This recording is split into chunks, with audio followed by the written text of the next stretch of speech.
તો ગુજરાત સરકારે આખરે સહાય પેકેજ જાહેર કરી દીધેલું છે। આ સહાય પેકેજ 10,000 કરોડ રૂપિયાનું જાહેર કરેલું છે।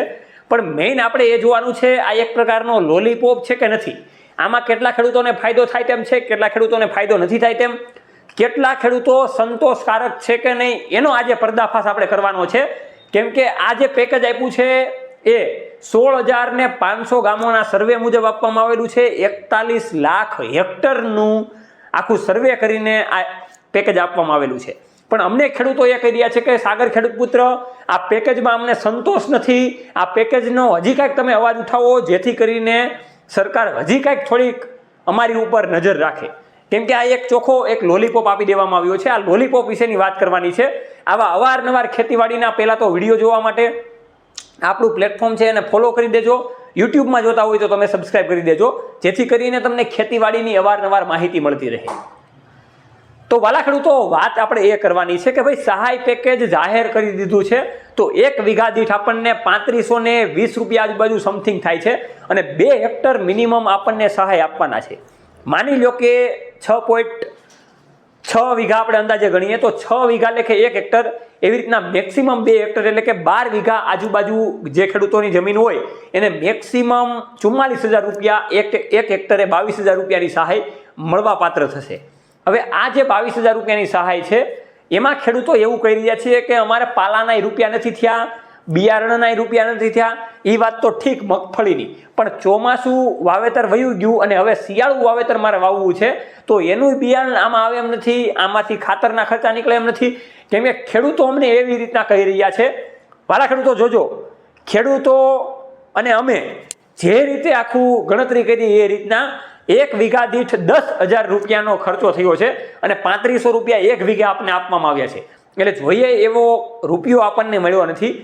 એટલે વાત એ છે કે આપણે કરોડો રૂપિયા ભાઈ સરકાર પાસેથી નથી લેવા, પણ જે નુકસાન થયું છે એ પ્રમાણે 1 વીઘે 10,000 આપણે ગણીએ તો 12 વીઘાના થયા 1,20,000 રૂપિયા। તો એટલી સહાય મેક્સિમમ મળવી જોઈએ। કેમ કે ખેડૂતોએ જે આશા રાખી હતી એ મોટી આશા રાખેલી હતી, પણ એ આશા આપણને જોવા નથી મળી રહી।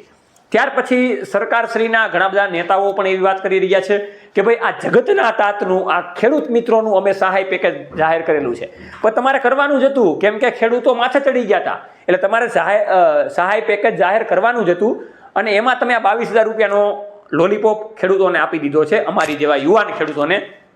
બીજી એક આપણે વાત કરીએ તો 125 મણ ટેકાનું કોપડું આવી ગયું છે।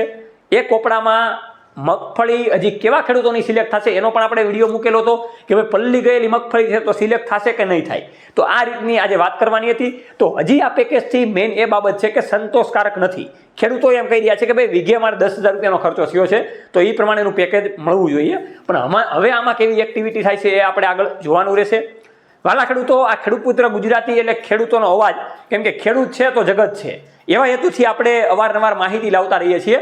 પણ એક વાત એ પણ કરવાની છે કે કેટલા મણની ભરતી 125 મણ જે મગફળી એક ખાતેદાર દીઠ ખરીદવાના છે એમાં કેટલી મગફળી આપણી પાસેથી જે લેવાના છે એ એનો વજન કેટલો હશે, એક કોથળા દીઠ એના નિયમો કેવા હશે એની માહિતીની પણ આપણે વાતચીત આજે આગળના વિડીયોમાં કરવાની છે।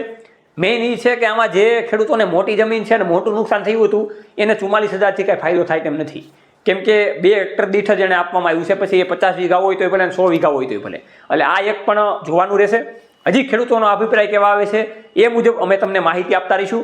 કેમ કે આપણે સૌ ખેડૂતો જ છીએ અને ખેડૂતના દીકરા છીએ, એટલે એના માટે અવાજ ઉઠાવવો ખૂબ જરૂરી બને છે।